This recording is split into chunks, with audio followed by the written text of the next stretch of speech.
Mid over. Let's see. Time for c4. Mid over 3. No idea. Okay. This is kind of an anti-Botvinnik setup. He's going to play with d5, I guess. Let's go ahead and put the bishop and the knight in their normal places anyway. Decide how to proceed. So he hasn't gone with d5 right away. So I can play e4 here. When he plays d5, I take, he takes, I take.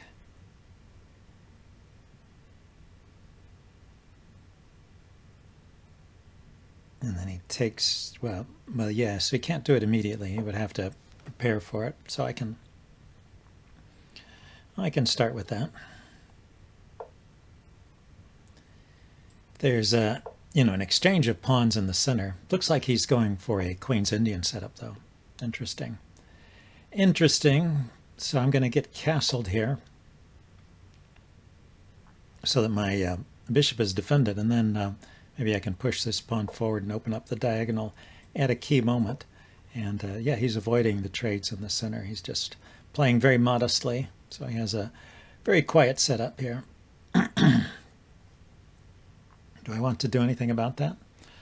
If I play bishop e3, he can play knight to g4, attacking the bishop. Let's go ahead and play h3. Prepare for king h2, the usual kind of setup here, and then push the f-pawn forward. Aha, so he pushes his e-pawn then once he sees that. So I get my king off of this diagonal first, and then I'm going to push that e-pawn anyway. Push the f-pawn anyway, I mean.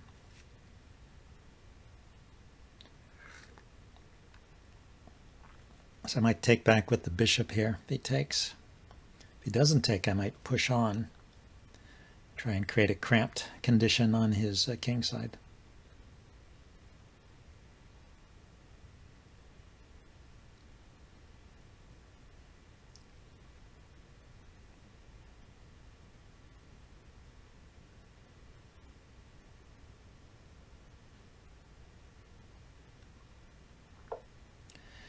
Midofor, yeah, he doesn't take. So I could take myself. Just gives his knight a good square. I think the thing to do is to push.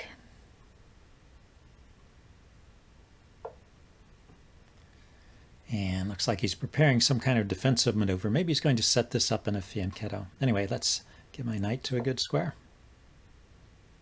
Oh, I should have brought the bishop out first, I guess.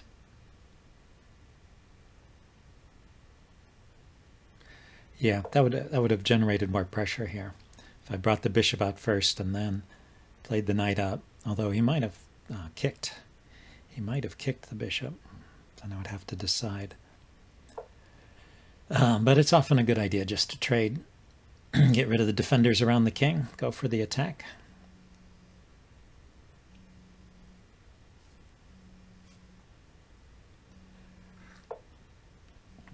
Yeah, now it's a bit awkward for him. So how should I proceed? I can take the knight with either piece. This is a very good knight here. Let's take the knight with the bishop.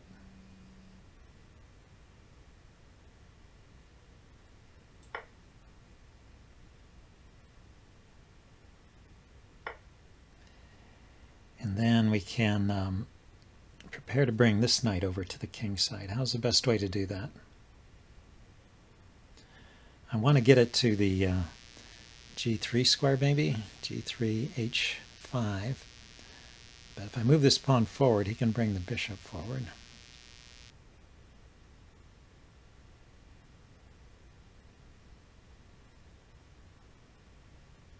Yeah, it seems a bit wrong to create holes like that. How about playing h4 first, and then bring the knight via f3 to g5, or h3 to g5.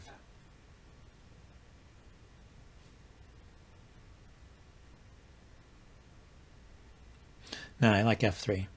The knight on f3, I could step my king forward and then actually push the g-pawn forward and squash this bishop. Might be interesting. This kind of attack is very slow motion, but it's because of the solid center here that the Botvinnik setup gives you. It often is quite dangerous.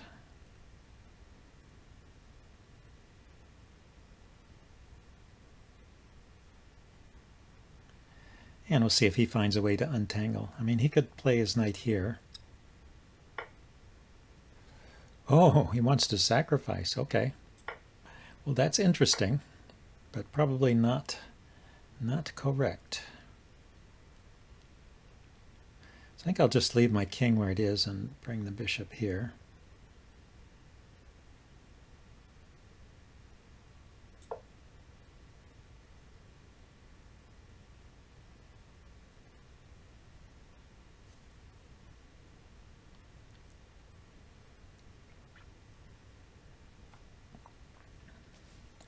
So queen to E1, and then out here, line up on the G file with the rook. I assume he won't trade queens.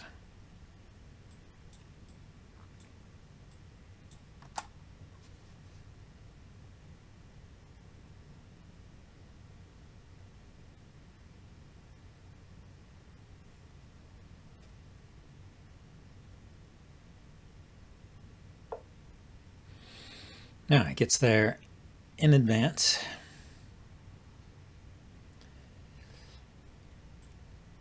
Let's start with the rook to g1.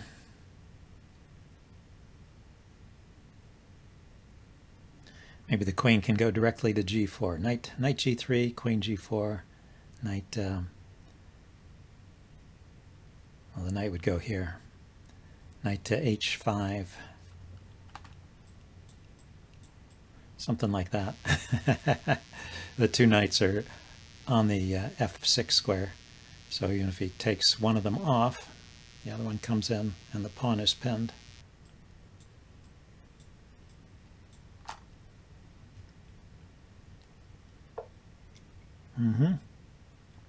Yeah, the counterattack. I'm still going to continue on this side. If he takes here, I'm going to take back with the pawn, and the center is still kind of blocked up. He can push the c-pawn forward and try and break it up. I mean, I think this is what black has to try for in this position. But queen g4, knight h3 is looking pretty dangerous. Queen g4, knight h5. And I've got 3 pieces on the g7 square. I can bring another rook over and push this f-pawn forward too. So he goes there immediately. Yeah, let's go here.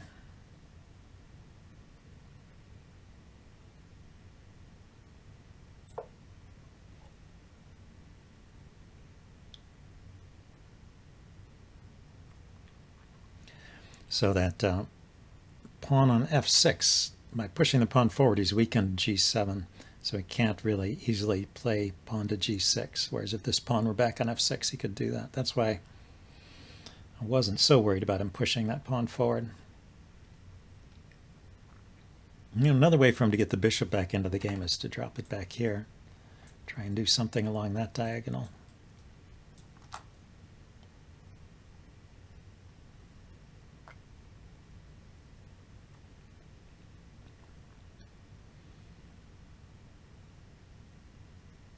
This bishop is not doing anything in the game, I have to admit.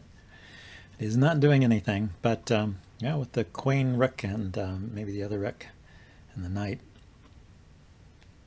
it's probably enough, especially with his pieces on the wrong side of the board. Oh, he's got an interesting idea here. He's going to bring his rook over to defend. So I could play queen h4 instead of knight, and queen h5 instead of knight h5. Queen h5 check.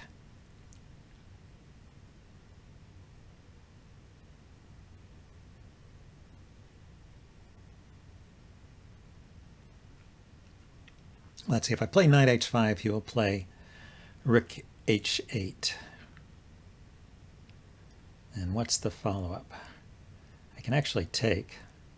He's got the pawn pinned there. I mean, he's got the knight pinned there, but he can't actually take it. He could bring his queen over, and I could play the check. Let's try this. So knight takes pawn. If the rook takes, I will take back. So he'll try and bring his queen over to attack my knight. I'll play the check here, and then maybe I can drop my knight in over here. Knight can get to the e6 square after I unpin with check.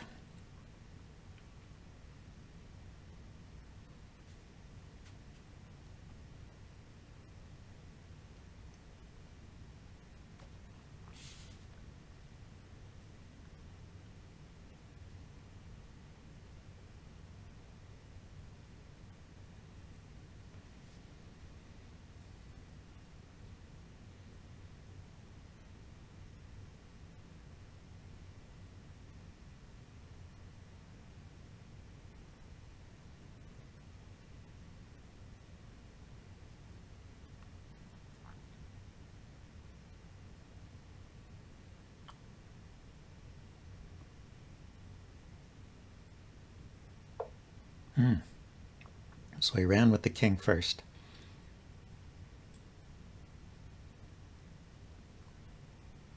Still, I want to unpin. I wonder what the best way to do it is. I could put the queen here as well.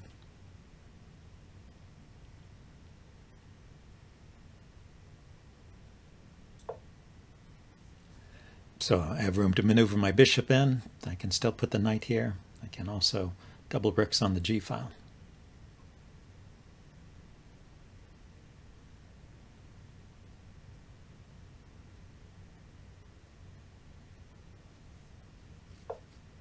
Yeah, that's what I thought. He would bring his queen over to harass my knight, but I thought this was good. Good square for that knight.